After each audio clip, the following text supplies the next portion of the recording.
आणि लोकांसाठी जर तुम्ही मतदाता असाल, एक सिंपल प्रश्न विचारा, सीट मिळाल्यावर तुम्ही पुढचे 1825 दिवस काय करणार आहे? बिझनेसच्या रिगार्डिंग ज्याही वेळेला मी कोणत्याही बिझनेसवर पुढे जातो त्यावेळेला प्रत्येकजण मला विचारतात, तुम्ही माझ्यासाठी काय कराल?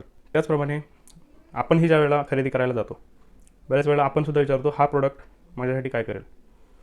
हा टूथपेस्ट, हा टूथब्रश मला कसा मदत करेल? बिझनेस म्हणजे काय माहिती आहे?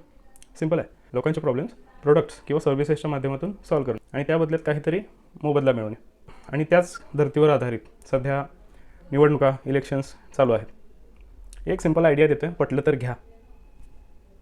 आतापर्यंत कुणाला आयडिया आली नसेल किंवा करावं वाटलं नसेल, मला सुचली, मी शेअर करतो आहे, पटलं तर घ्या. खूप लोकांना वाटतं राजकारणात नेता म्हणजे रूलर आहे, पण आपण डेमोक्रेसीमध्ये राहतो आहे. डेमोक्रेसीमध्ये लोक ही डिसिजन मेकर आहेत. आता लोकांमध्ये पैसा, जात, पात, धर्म ह्या गोष्टी येत नाहीत, लोक. आणि तुमच्या भागात जर लोकांसाठी कामं होत नसतील, डेमोक्रेसी योग्य चालत नाही आहे. आणि एक चांगली बातमी माहिती आहे, ही गोष्ट बदलता येते. एक सिंपल आयडिया देतो तुम्हाला, कशा पद्धतीने या निवडणुकांमध्ये, या इलेक्शनमध्ये राईट कॅन्डिडेट्स तुम्ही चूज करू शकता. तुम्ही जर इलेक्शनमध्ये उभे राहताय, लोकांनी मतं तुम्हाला द्यावी असे वाटत आहे, तुम्हाला कामं करावी लागतील. आता कामं काय करायचे आहेत ह्याची जर लिस्ट तुमच्याकडे नसेल तर कुठल्या तोंडाने तुम्ही मतं मागायला जाताय? आणि आता जर प्रचारासाठी तुम्ही आम्हाला वोट द्या, आम्हाला वोट द्या एवढं फक्त स्टेटमेंट घेऊन जात असाल तर एक सिंपल प्लॅन ऑफ ॲक्शन देतो तुम्हाला. योग्य वाटलं तर इम्प्लिमेंट करा. ज्याही वेळेला तुम्ही प्रचारासाठी घरोघरी जाताय त्यावेळेला एक वही ठेवा तुमच्याबरोबर. वहीमध्ये प्रत्येक घरापुढे गेल्यावर मतं द्या असं विचारू नका. त्यांना विचारा, तुमच्या घरामध्ये, तुमच्या परिसरामध्ये, आजूबाजूच्या परिसरामध्ये तुम्हाला असा कुठला प्रॉब्लेम जाणवतो आहे जो तुम्हाला एका महिन्यात सॉल्व्ह करायचा आहे किंवा गेल्या वर्षांपासून पडून आहे, तर एका महिन्यात तुम्हाला सॉल्व्ह केलेला दिसला पाहिजे. निवडणुका झाल्यानंतर प्रत्येक घरापुढे गेल्यावर घरटी तुम्हाला 1-2 प्रॉब्लेम मिळतील. On an average number of 50% of हाऊसहोल्डचं तुमच्याकडे प्रॉब्लेम्स येतील.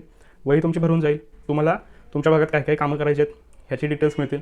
आणि ज्या वेळेला प्रचारांवर बंदी होते त्यावेळेला त्याच्या आधी तुम्ही एक सार्वजनिक मीटिंग घेऊन तुमची कामं तुम्ही कशाप्रकारे करणार आहात पुढच्या एका वर्षात, ह्या वहीतली किती कामं तुम्ही सॉल्व्ह करू शकता, एका महिन्यात असू दे किंवा एका वर्षात असू दे, ही लोकांना सांगा. ह्या घरापुढलं हे करणार, ह्या घरापुढलं हे करणार, ह्या घरापुढे लाईट लावणार, ह्या रस्त्याला दिवे लावणार, सांगा कामं.